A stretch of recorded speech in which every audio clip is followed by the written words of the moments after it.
Conservative leader Kemi Badenoch called for common sense after the government-backed calls for the wearing of face masks amid a surge in flu cases. Earlier, an NHS leader urged people to get back into the habit of wearing a mask in public or even in enclosed spaces if they are feeling unwell. Well, Downing Street says it's something people can consider, but Ms Badenoch has described masks as a barrier to social interaction and has told the government not to mandate them. Donald Trump suggested the US could scale back its support for Ukraine and says Vladimir Putin holds the upper hand in peace negotiations.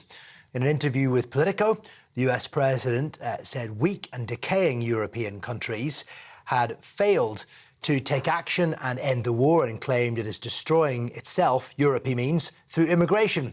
He urged Volodymyr Zelensky to play ball by making territorial concessions to Moscow.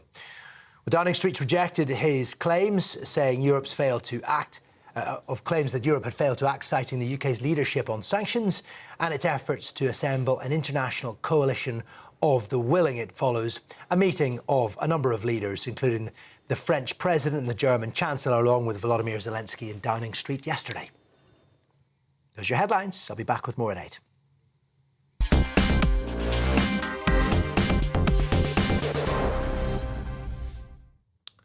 Well, it's taken a very, very long time, but at last they found somebody who's prepared to chair the Grooming Gang's inquiry. They've chosen Baroness Longfield, who was a Children's Commissioner for 6 years, and here was the Home Secretary, Shabana Mahmood, announcing this in the Commons today. For years, the victims of these awful crimes were ignored. First abused by vile predators, they then found themselves belittled and even blamed when it was justice they were owed. The inquiry will be chaired by Baroness Anne Longfield. As many in this place will know, Baroness Longfield was the Children's Commissioner from 2015 to 2021. She has devoted her life to children's rights, including running a charity supporting and protecting young people and working for Prime Ministers of different political parties. Well, they have a chair. I've got some reservations about this. Number one, this will all take up to 3 years, which may well be after the next general election. Plus, whatever her background as a Children's Commissioner, why pick a Labour peer? I mean, that will appear to everybody like effectively you're marking your own homework. And there'll be questions about her time, I think, as Children's Commissioner. Surely she must have received many, many, many complaints, concerns about grooming gangs. Either way, I wonder whether it was clever to announce that the victims panel is actually going to be scrapped when we've been told from the start that the testimony of victims was integral to the whole process. I guess it'll all come to a head on Thursday when those that are currently, the victims currently on that panel, will meet with the Home Secretary. But tell you what, I don't know. I worry we won't perhaps get what we want out of this.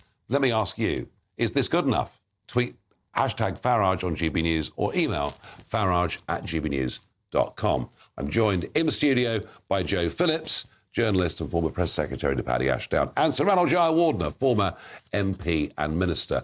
But first, down the line, joining me is Marlon West, father of victim Scarlett. Marlon, thank you for joining us. I know that your daughter was not just groomed, but effectively trafficked around the country to London and elsewhere. And this has taken a very, very long time. How do you feel about the announcement today? I'm extremely disappointed. As a campaigner, more importantly, as a father, we've been asking for a judge, preferably a non-British judge. And then when I discovered that Dame Longfield has been named the chair, who also is, as you've said, historically a Labour peer, it's really concerning because we all know this. A lot of the areas where girls are groomed, including my daughter, are Labour run. And what we don't want is Labour scrutinising Labour. So it goes back to trust. With everything what's gone on in the last few months, survivors and families don't trust Labour. So we dubious straight away. However, that said, I do know that Dame Longfield has done some good work with county lines, but she's not done anything around grooming.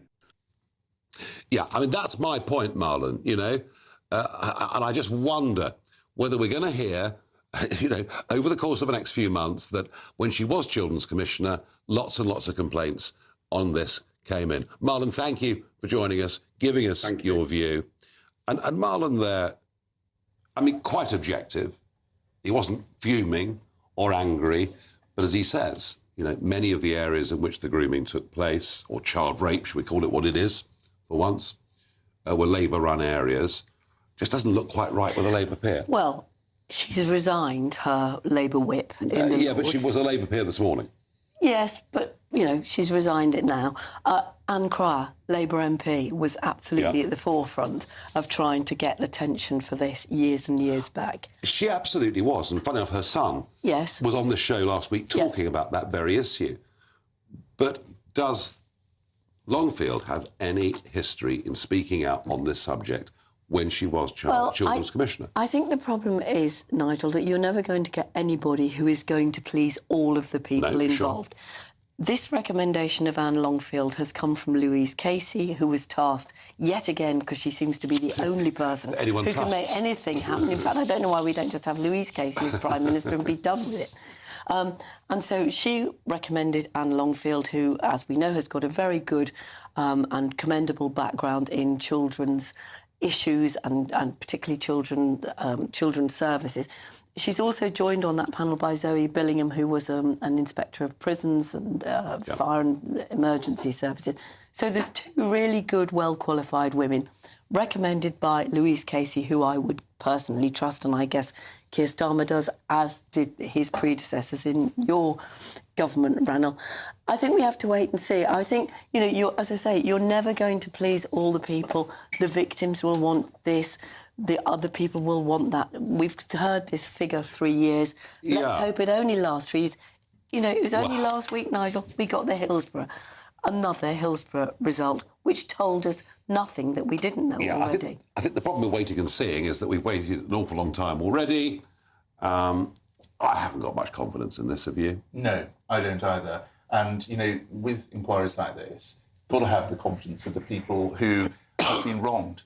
And, you know, you've got some of those victims saying that, you know, these are their words, this is not an independent inquiry.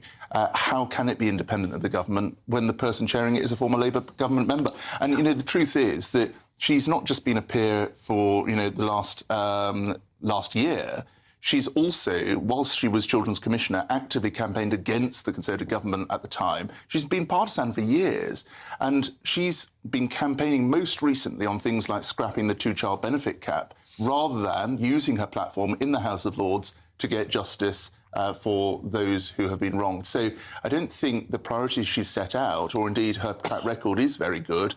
It's certainly not going to give a lot of confidence to those who want justice now. No, and I mean, your feeling, Joe, you're actually quite sceptical about these inquiries per se. Well, I am, because I think people ask for public inquiries without any concept of how long they last, how much they cost, and what very little they shine on things. I mean, Ranil, as we know, came up with a brilliant idea of a parliamentary inquiry, which I think you adopted. Yeah, absolutely. Turn Parliament into a court and do the thing properly. You know, if you asked the victims, as I know you have, Nigel, what do you want out of this? You want, I presume, somebody to be made to pay for it. But that's not going to happen. Yeah, I mean, look, you know, I think what the victims... I mean, look, apart from the appalling crimes, and by the way, you know, I'm not going to read out the rap sheet for Scarlett West, whose father was just... I'm just not going to do it. We've probably heard enough about these things. I think what they want is social services brought to account. What they want are local police forces brought to account. Exactly. Well, and that is why, you know, effectively, a judge-led inquiry or some sort of judicial process. And Ranil, I'm 100% with you. Why doesn't Parliament step up and do this? I don't know. It's proven it can do it in the past on the Parliamentary Commission on Banking Standards around 2010, I think that was. So it's proven it can do it. I don't know why the government now does not want to adopt that sort of process for something as terrible as what has happened here. But, you know, the truth is that unless things are done openly and transparently in this sort of instance, and unless they are done without the potential perception of political favouritism, a Labour peer not wanting to scrutinise Labour councils, this is actually not going to help the situation one bit. In fact, it could do greater damage if people perceive that it's been a cover-up. And that's what a parliamentary inquiry certainly would not enable to happen. No, I'm absolutely with you 100%. I just think, you know, there are something like 20 public inquiries ongoing at the moment. We've got COVID, we've got Grenfell. You know, at huge expense, all of these. We've got the post office, we've got the blood scandal, we've got so many other things, Hillsborough, which I mentioned earlier. And I just think we've got to stop this knee-jerk of thinking a public inquiry is ever going to provide clarity or justice or transparency. Sadly, you're probably right. Now, I do have a statement from the Home Office on this, which goes like this. The survivor panel, which supported the Home Office during the set-up phase, was always intended to be time-limited. It'll be wound down in January. We've worked closely with victims and survivors throughout development, and that will continue. As we move into the next phase, victims and survivors will have opportunities to engage directly with the inquiry and through the separate, long-term child sexual abuse victim and survivor panel that the Home Office is establishing. So we're getting rid of one particular panel and we're setting up another particular panel. Like a U-turn. And it all makes absolutely no sense whatsoever. And I'll be frank, I've got no confidence in this working at all. I am sorry to say. In a moment, we'll talk about yet another rape of an underage young British girl by men from Afghanistan. And yet it would appear that this government and the one before it have absolutely no desire to do anything to stop this from happening.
Mornings don't have to be tiresome, especially if you have the right company.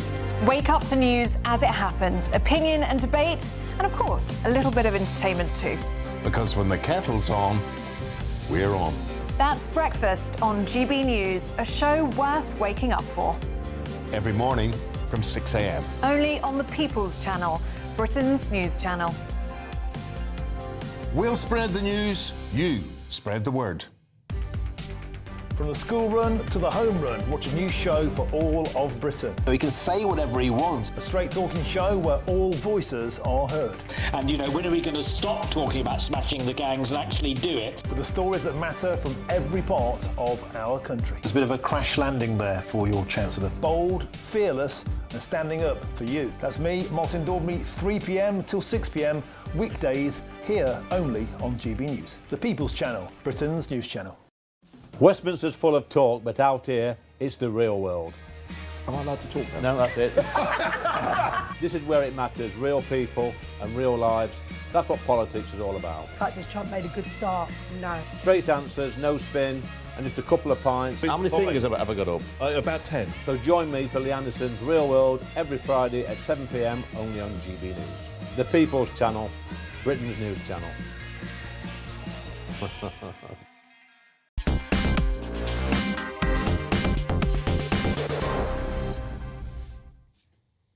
Some of your reactions to the question I asked, is this good enough in terms of this grooming gang inquiry? Rupert says so.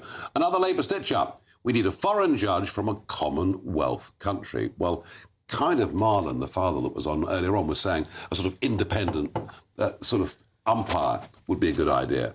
Liana says no. Those poor girls will never get justice. It is disgusting. Well, I heard you say it was also disgusting. The fact that now barely a day goes by when we don't hear about a heinous crime of some kind committed by people who have illegally come into this country.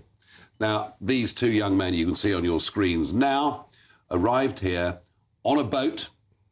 They were from Afghanistan, and they were convicted in court yesterday of the rape of a 15-year-old, and one of them has got a sentence of 10 years and 8 months, and the other 9 years and 10 months, which effectively means that both of them will be out after 6.5 years. But here was Home Office Minister Mike Tapp yesterday telling us that actually at least one of them would be deported. I'm disgusted by these crimes, as I'm sure you are and all of the viewers, and it's important that anyone who commits these crimes is deported, and that I'll make it my mission to make sure people like that aren't in this country. Well, I'm disgusted that consecutive governments allow people like this to illegally come and live in our country, because some countries are very, very high risk. The numbers tell us that. Have a look at this graph, and it shows you that males from Afghanistan are 22 times more likely to be convicted of rape. And frankly, I've been saying for years that if you allow into the country people who come from cultures where women aren't even second-class citizens, don't be surprised at the result. Extraordinarily, that became the defence in this case. The barrister defending said, look, you've got to understand, there's a cultural difference. They don't come from a place where women can walk around freely on the streets.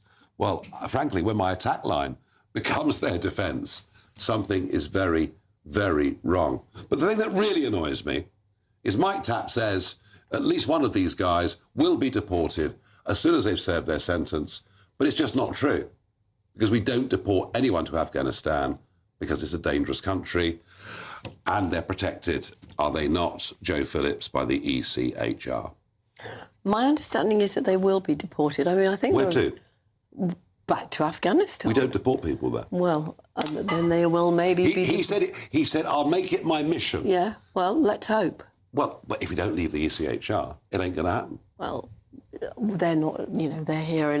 Well, I think there are some interesting things about this. One is, it's interesting that they were both named. They're both under 18. There was every attempt made not to have them named. And I give a quote that the barrister said that it shouldn't be made public, their names, because it could lead to widespread public disorder. Well, it doesn't matter whether they're named or not, but I think it's significant that they were named, and particularly given that they are both under 18, because that wouldn't normally be the case, as we know, for any defendant or convicted criminal. I mean, there are some grotesque parts to this grotesque crime, not least of all that the girl was attacked and cried out for help, and apparently a passerby, a woman, said, "Are you okay?" And the girl said, "No, I'm not, help me, help me." And nothing happened. And then eventually somebody else did come to her aid and took her to the police station.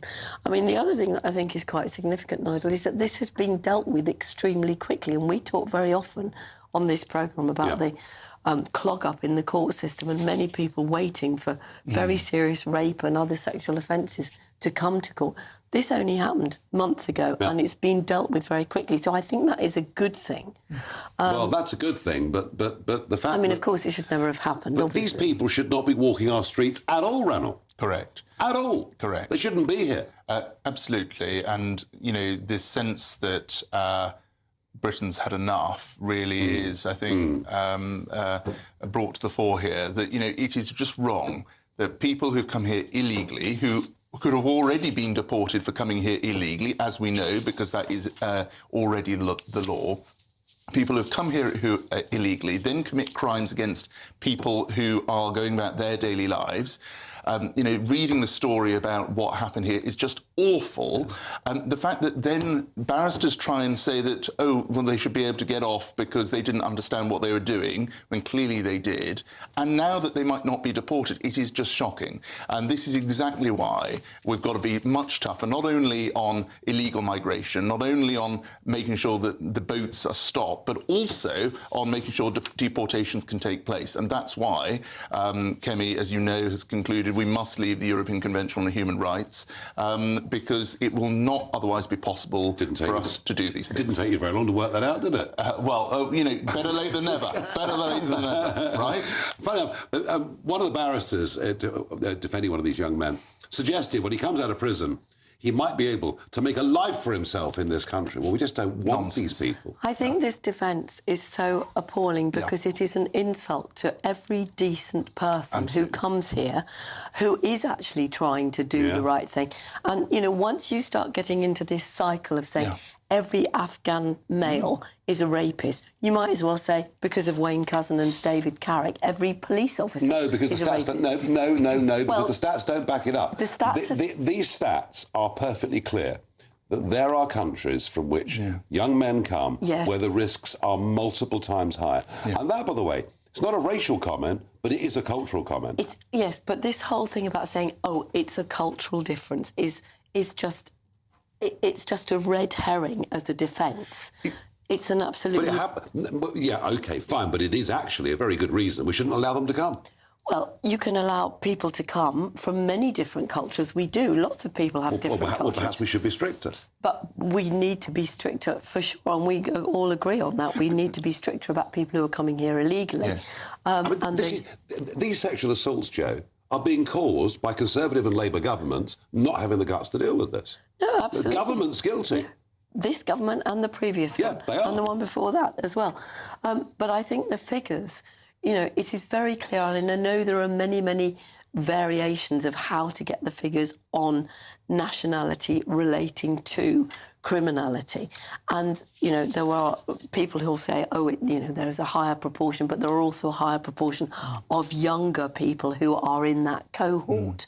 So that slightly skews the figures if you were looking at it from a sort of across a whole... We are allowing people into our country in huge numbers who will do us harm and damage. Yes, unfortunately, this is true. And, you know, if you look at previous waves of asylum seekers, like there was a great wave of Somali asylum seekers, I think, under the Blair government, you know, there wasn't this correlation between particularly asylum seekers and sexual offences.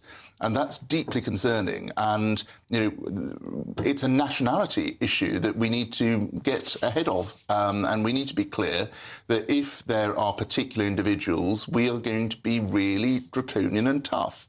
You know, it's also to the benefit of those law-abiding Afghans, actually, as well. You know, if there are law-abiding people in this country, they don't want to be tarred with the same brush as the offenders. Well, exactly. And so they want us to be tough on these individuals. And I bet they'd want them to be dealt with by the Afghan authorities who'd be a damn sight tougher than the British. Well, I tell you what, I'm actually amazed at how patient the British public are with all of this. I'm surprised we're not angrier than we are. Well, I think people are angry, and I think that, you know, you said patience about a public inquiry, because we put it on for someone else to deal with it, so we move on to the next thing. But the problem is, if you get impatience and it's ramped up by bad actors, you then have perfectly law-abiding people who happen to have different coloured skin being attacked. Well, that is a danger. That's the problem. Isn't that... I mean, you contrasted the speed with which this has come to court and been dealt with. Interestingly, that was what the government got wrong over Southport. They deliberately tried to withhold the truth from us. People like me that called for it were accused of stirring up trouble. But actually, however difficult and horrible it is, the public must be told the truth. And that's obviously what is happening now. So there has been a change in Southport. Yes, I think perhaps the government's learned it. And also we had it with the terrible attack on the train, where there were people leaping to conclusions as soon as those two people were named. And actually, you know, if you use the names alone, one of the people had a name that didn't sound sort of terribly Anglo-Saxon. He actually was the hero driver. Oh, no, not the driver, the guard. The guard. And the other one, who sounded as though he could have come from the home counties, was the perpetrator. Well, in that case, that's true. But in the case of sexual assaults, the evidence is becoming absolutely clear that we should be cautious about anyone coming from, any male coming from Afghanistan, even legally, let alone those that come illegally. In a moment, a bit of a puzzler. Now, the reason the government have to pay to get rid of sovereign territory that we own in the Chagos Islands is because of a judgment in a court under the auspices of the United Nations. You might remember, regulars to this show, when I had the Chagosians in the studio with me recently, I argued that surely what was happening here to the Chagosian people must be against the UN's own charter on national self-determination. Well, now it appears there's a statement, a judgment coming out of the UN that may be the end of the Chagos giveaway.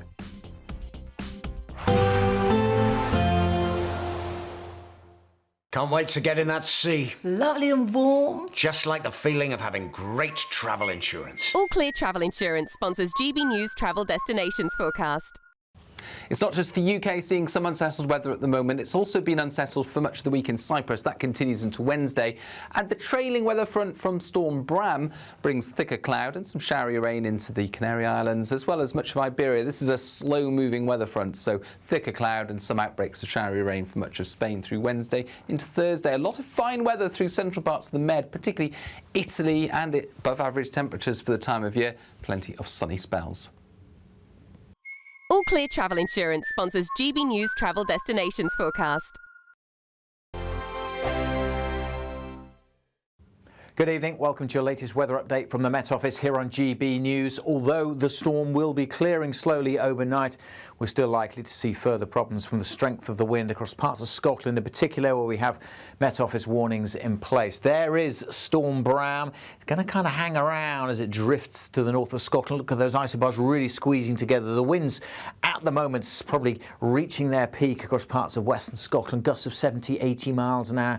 Some exposed locations maybe 90 miles an hour. Those kind of winds are likely to cause some damage, certainly travel disruption, power issues too. Further south, the weather's, well, a bit calmer. Still quite a windy night, but with lengthy clear spells. Temperatures holding up at 8 to 10 Celsius. Bright, blustery day for many on Wednesday. Plenty of showers coming into England, Wales and Northern Ireland. Lots of showers across Scotland. And although the winds will ease a little, still dangerous gusts likely across the far north of Scotland well into Wednesday. Right across Scotland, still got Met Office yellow warnings in place for most of tomorrow.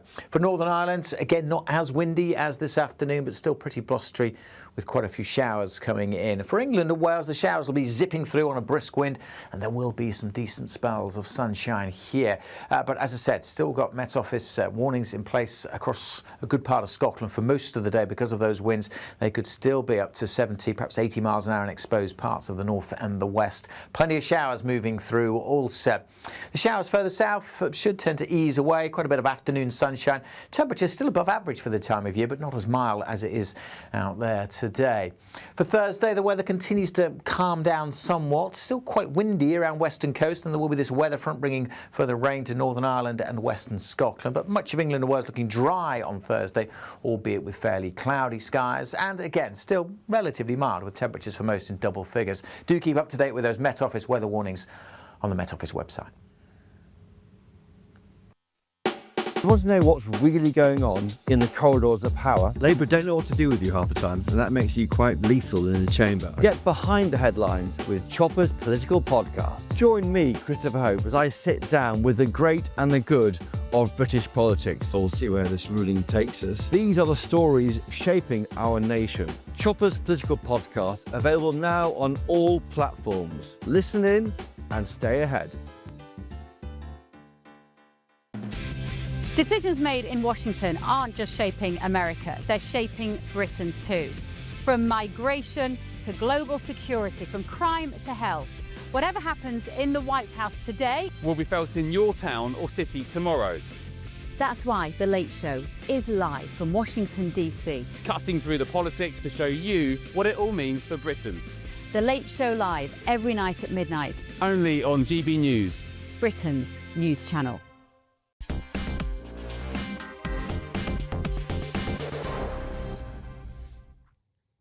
So the argument we have to give away the Chagos Islands is all because of the International Court of Justice, a court that is part of the United Nations, although it has absolutely no force of law in this country. But if the UN think we have to do it, we've got no choice, we have to do it.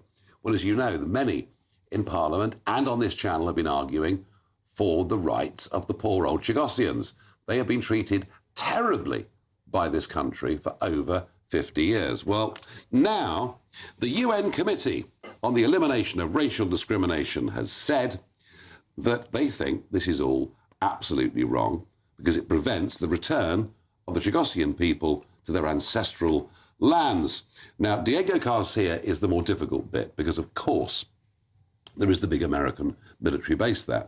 But there are other islands that could, and I think probably should be settled by the Chagosians. I don't know, Randall. I'm not a great fan of the UN, I have to say. I think it's something never gets. Nigel, you do surprise me. Does this put the government in a pickle? Absolutely. I mean, the government's in real trouble here. They've made the case that international law, international organisations... They use this phrase, international law, the whole time. Absolutely. And, now they're being undone by it. The UN has now said that self-determination comes first, and that's what the Chagosians have been arguing here.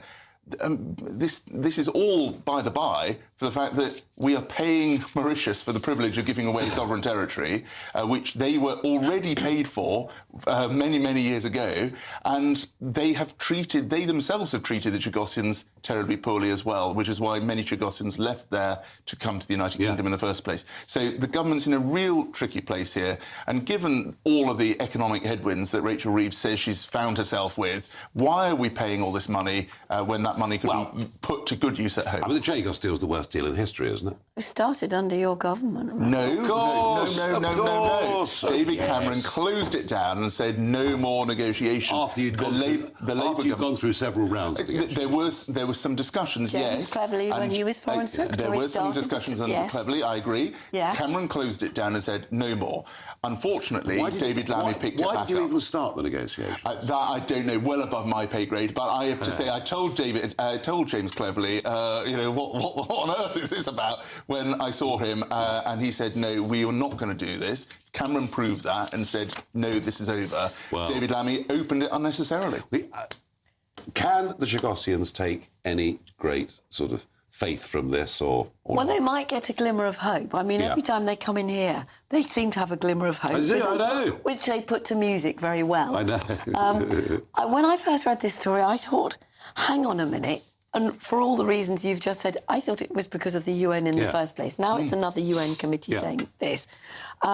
There is a huge question of money. And I think, in the conversations we've had with Chagosians in the studio, many of them recognise that they won't or can't go back, and certainly to Diego Garcia. But this does put a complete spanner in the works, I would have thought. Given that the argument was we have to because... So, I don't know where this goes. But it is, as you say, a glimmer of hope. Now, what the Farage moment is, a teacher banned after telling Muslim kids that Britain is a Christian country and this teacher is going to lose or has lost their job. It's something that's been picked up by Lord Toby Young and the Free Speech Union. It does, there is the individual case of a teacher, but there is also the broader question of how we see ourselves as a country. Ranald, you feel very strongly on this. Yeah, I mean, I totally agree. Britain is a Christian country. We have an established church. The King is Supreme Governor of the Church of England, and we should be proud of the fact that many of the liberties that we enjoy come from that Christian faith. Absolutely.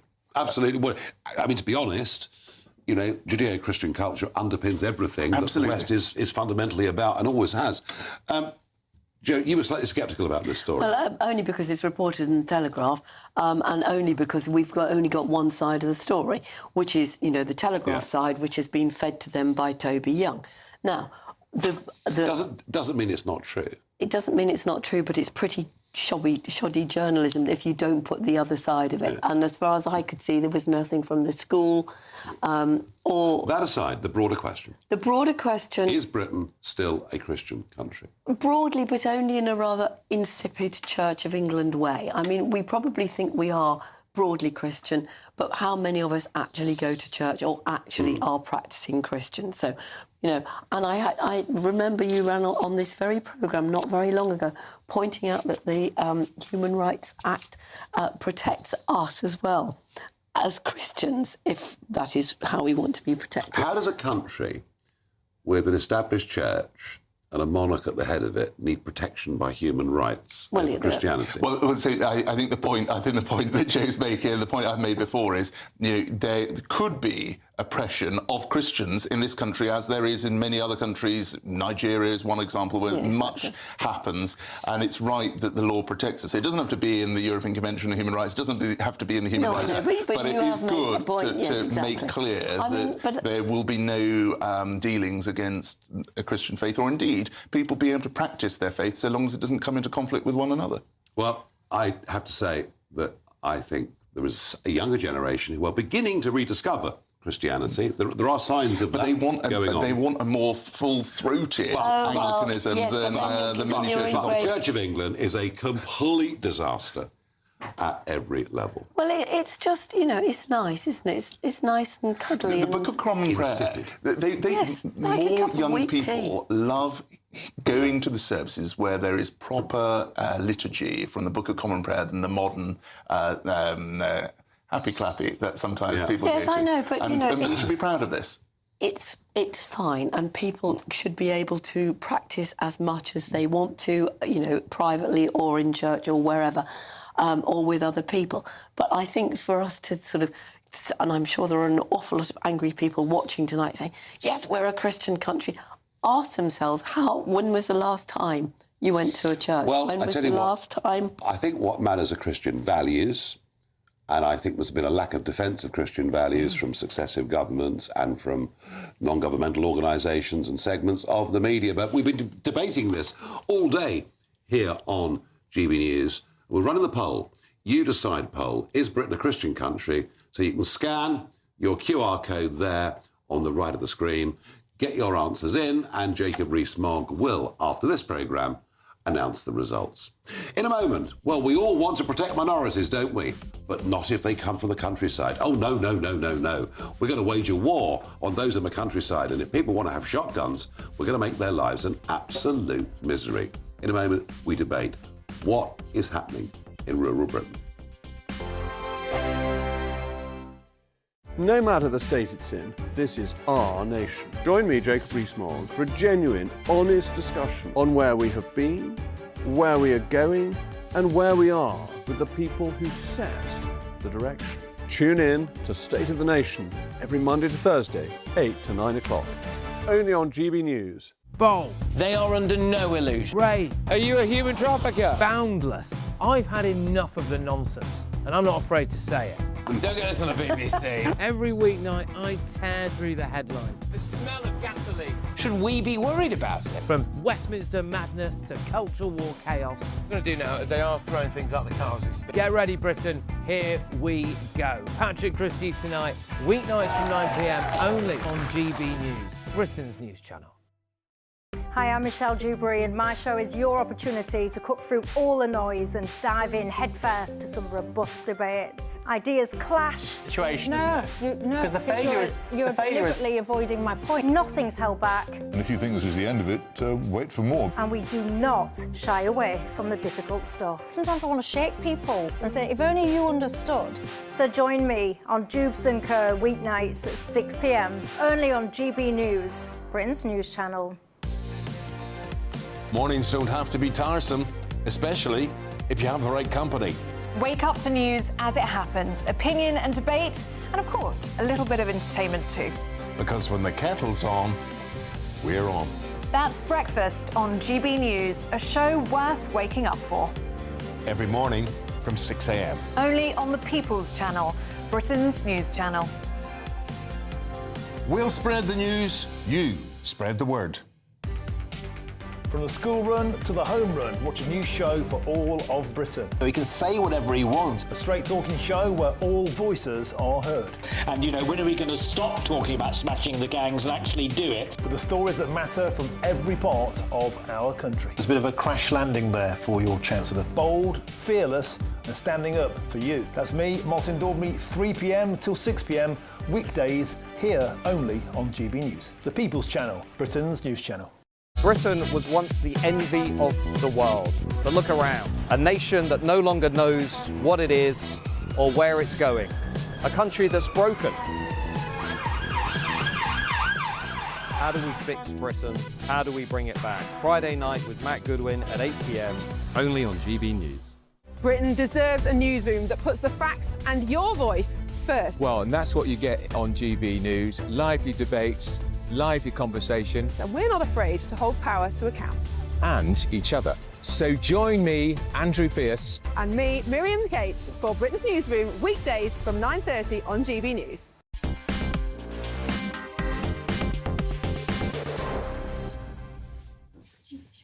Between 10 and 15% of us live in the countryside, live in rural parts of these islands. And their ways of life are somewhat different to those living in the centre of the cities. And fishing and shooting are, whether you like those sports or not, a very, very important part of what is going on. I'm joined by Mo Metcalfe-Fisher, External Affairs Director at the Countryside Alliance. Let's start with the good news. Yeah. And the good news is that attempts to restrict angling, whether it's sea angling or rivers or lakes, is getting worse and worse. But you have just won a battle on this. We have in North East Derbyshire, so just outside of Chesterfield, there's a lido in Wingerworth, been enjoyed for many, many, many years by the local community for angling. Nothing wrong with it whatsoever. Suddenly, a ban is introduced on the grounds of creating a biodiversity hub, which, of course, no one could actually answer at the council what that meant, given that angling and nature go hand in hand together. We thought it was very curious. We have fought back alongside local anglers on the ground against what we saw as an extremely fishy ban.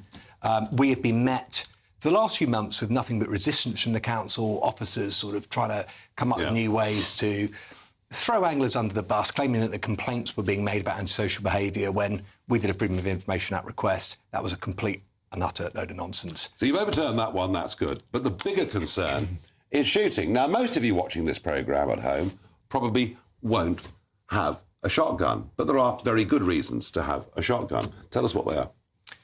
All sorts of reasons, Nigel, and it varies from people that go pigeon shooting all the way up to people like farmers who need shotguns for pest control, making sure that their livelihoods are protected, but also gamekeepers and just general issues around animal welfare management, but also not to underestimate the huge amount of money that is pumped into the rural economy through shooting itself. It's absolutely massive. And this consultation that's coming up threatens the rural economy. Let's think about the context right now, Nigel. We have a countryside that really feels that government isn't listening to it. We've had the family farm tax fallout, the drama around that, completely unnecessary for the Labour government to go down that road, and it has. And rather than think, actually, let's perhaps reset the relationship with the countryside, no. What they want to do is start talking about restricting shotgun ownership. So getting a shotgun licence has become more expensive, but if they upgrade to the same level as having to have a rifle, it's going to become too difficult for people to have shotguns. There are hundreds and hundreds of thousands of shotgun licence holders. It is massive. If this consultation gets its desired result, which is to bring it in line with firearms licensing, it will have nothing to do with the desired impact, which the government want, which is to enhance public safety, but will absolutely decimate the economy and put conservation back so far. It will be a complete catastrophe. And that's the argument. The rural argument is that shooting and conservation go hand in glove. Oh, absolutely. Not even in question. Jo, farmer's daughter, rural upbringing. Well, is it just a lack of understanding of the countryside? It's a lack of understanding, but it's slightly worse than that. There's something And there always has been. You know, I'll defend the Labour Party on many, many things, but not when it comes to rural affairs, because it runs through them like a stick of rock. They don't get it. They don't understand rural crime. They don't understand rural privations of lack of broadband, lack of transport, and all of those sorts of lack of affordable housing. The days of having your shotgun next to the Argus so Dad could go out and shoot the fox in the chicken den have long gone. The rules are so strict about shotgun licensing, which they should be. Absolutely. We do not want people who are not proper people to have shotguns. No. But the idea that you're going to bring one... it's a bit like, for people who don't understand, it's a bit like bringing up alcohol into the same level as heroin. It's bonkers. It's a good analogy. It's a good analogy. But I like it's it. a really, I like it. it's a really silly And licensing, thing. Reynold, licensing. It takes ages to get a licence. Yeah, unfortunately and frustratingly it does. I recently moved house, and just to try and change my address, I still haven't got my certificate. It's still being processed, and so it's taking frustratingly long periods of time. And, clearly trying to... supposedly enhance the system and make it even more, restrictive on individuals is going to make that even worse. I do think that Joe's onto something here about Labour. Wrongly, they see it almost as a class issue. But if you go to a clay pigeon shoot somewhere, you'll see people turning up in transit vans as much as in the Range Rovers. It's something that everyone can enjoy, and it should be something that everyone can enjoy. But for some reason, Labour MPs see it as a class issue. There's a moral thing here about guns too, isn't there? They think they're superior human beings. If we get rid of all guns, then it'll be peace on earth for all time. It's just absolutely ridiculous. And, it's the same issue with the anglers that are at the Wingworth Lido that had their sport banned, which we've overturned. It's the same thing. It's a lack of understanding. And the Labour Party have a real opportunity. They've got around 100 rural MPs. I know. There was a huge amount of goodwill going into the last general election. Let's not forget what Keir Starmer said. We're going to restore that bond of respect between the countryside and the government. Well, and of course, one Labour MP has lost the whip, Campbell Savers, from up in good man. But there were 44 Labour MPs that abstained on that particular element of the budget. So there is I've always thought on the family farms tax that winning a concession was possible, because there's so many Labour seats vulnerable to this. Yeah, it's also extremely bad politics. It was a row that didn't need to happen. Yeah. They should have realised early on after the first big protest that, actually, you know what, we probably don't need to have this, but they stuck to their guns, but in a really bad way. It doesn't even raise a lot of money either, does it? It doesn't raise a lot of money. Stuck to their guns. Oh, very good. Always on message. Fishing earlier. I just want to ask you something. I'm so confused. You've about the angling ban in a Lido. I've got visions of people swimming and anglers. So it used to be. So they're not swimming there. And it's existed since World War II without any problems. Yeah. Now, Boxing Day's coming up, and of course that is the one big day of the year where there are hunt meets that take place all over the country. I understand up to 250,000 people attend these hunt meets, and I've been attending hunt meets I think since I was about 4 or something like that, and I went last year. And, of course, we haven't actually had fox hunting for 20 years. But now there's even talks in Wales, I think. It's getting quite advanced. They're trail hunting now, aren't they? They are. But there's even talk in Wales of trail hunting perhaps coming under threat. Oh, it's not just in Wales. It's across the rest of Britain. In England, the Labour government have a manifesto commitment to ban trail hunting. They seriously want to spend up to, another 700 parliamentary hours debating hunting, when the vast bulk of the UK population really But it's not hunting anyway. It's trail hunting. Reynold, your lot, of course, didn't do anything to reverse the hunting ban in any way at all.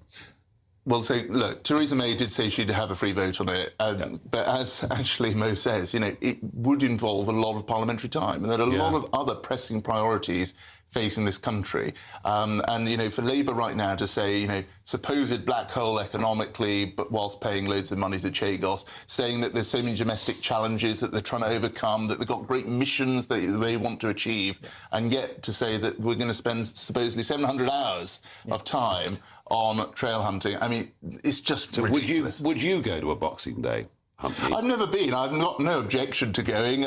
Maybe I should take my children one day.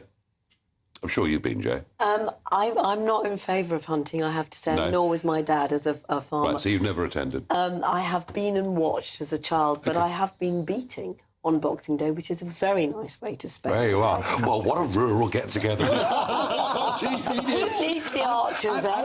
And folks, you know, as I said at the start of this segment, you know, you might be living in the middle of a big city and this is not a subject, not something that actually interests you at all. But all I would say is allow minorities to get on with their way of life because they're not causing any harm to you whatsoever. Final thought, if I can, Mo, on the Countryside Alliance. Is it still a strong organisation? Going strong, and actually the battles that we're facing, it's just getting more and more intense. So the support that we can get in Parliament and across the ground is just so crucial over the coming months and years. You know, I am battling all sorts, from the family farm tax to this Lido ban, this angling ban in Wingleworth. We've got hunting, we've got shooting under threat, everything under threat, Nigel. I get it. Don't worry, I'm one of those on your side. Thank you very much indeed. Now, coming up next on State of the Nation, we're going to have Jacob Rees-Mogg, who joins me from the studio next door. Jacob, what will you be debating tonight? Of course, you're going to have the result of this poll, aren't you? Oh, this very exciting poll, yes, and I'm expecting everybody who watches me to vote that we're a Christian country. Indeed, if they don't, they're banned from watching State of the Nation forthwith. Not that I wish to fiddle the poll. I'm going to be talking about masks and how the bossy government once again wishes to get us to wear masks when actually the evidence is very mixed on whether they did any good. There's some thought that they may even make things worse because people lull themselves into a false sense of security and get closer to people or go out when they should be staying at home. So it's going to be bossy government telling us about masks. Very good. Very good. I must admit, I didn't wear a mask last time, even though we were supposed to, so I certainly won't be wearing one this time. Right, I'm back with you tomorrow night at 7 o'clock. Have a good evening.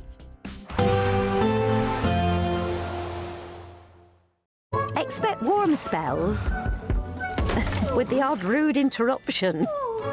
Boxed Boilers sponsors the weather on GB News.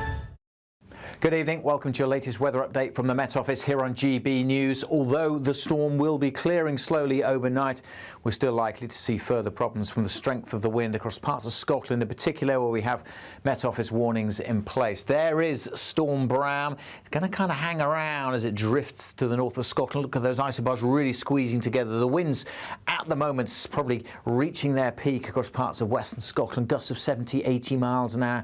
Some exposed locations maybe 90 miles an hour. Those kind of winds are likely to cause some damage, certainly travel disruption, power issues too. Further south, the weather's, well, a bit calmer. Still quite a windy night, but with lengthy clear spells.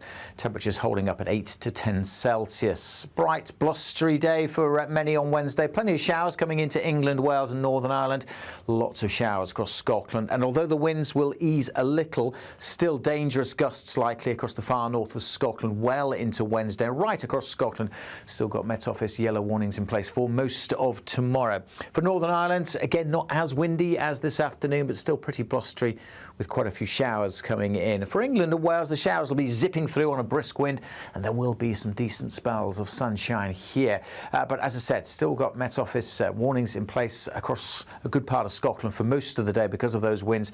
They could still be up to 70, perhaps 80 miles an hour in exposed parts of the north and the west. Plenty of showers moving through also. The showers further south should tend to ease away. Quite a bit of afternoon sunshine. Temperatures still above average for the time of year, but not as mild as it is out there today. For Thursday, the weather continues to calm down somewhat. Still quite windy around western coast, and there will be this weather front bringing further rain to Northern Ireland and western Scotland. But much of England and Wales looking dry on Thursday, albeit with fairly cloudy skies. And again, still relatively mild with temperatures for most in double figures. Do keep up to date with those Met Office weather warnings on the Met Office website.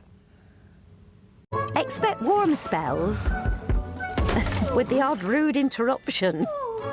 Boxed Boilers sponsors the weather on GB News.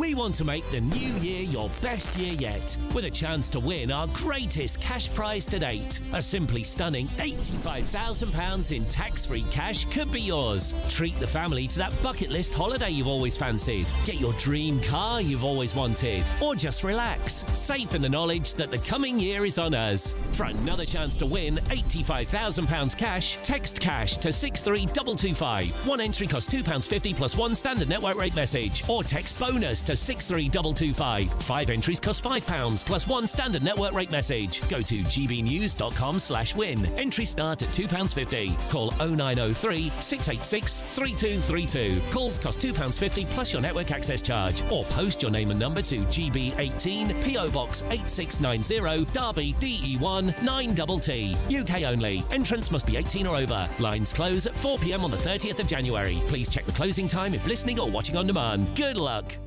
Bold. They are under no illusion. Ray, are you a human trafficker? Boundless. I've had enough of the nonsense, and I'm not afraid to say it. Don't get us on the BBC. Every weeknight, I tear through the headlines. The smell of gasoline. Should we be worried about it? From Westminster madness to cultural war chaos. What I'm going to do now is they are throwing things up the car as we speak. Get ready, Britain. Here we go. Patrick Christie's tonight, weeknights from 9 p.m. only on GB News, Britain's news channel. Hi, I'm Michelle Dewberry, and my show is your opportunity to cut through all the noise and dive in headfirst to some robust debates. Ideas clash. Situation, No, Because the failure is... You're deliberately avoiding my point. Nothing's held back. And if you think this is the end of it,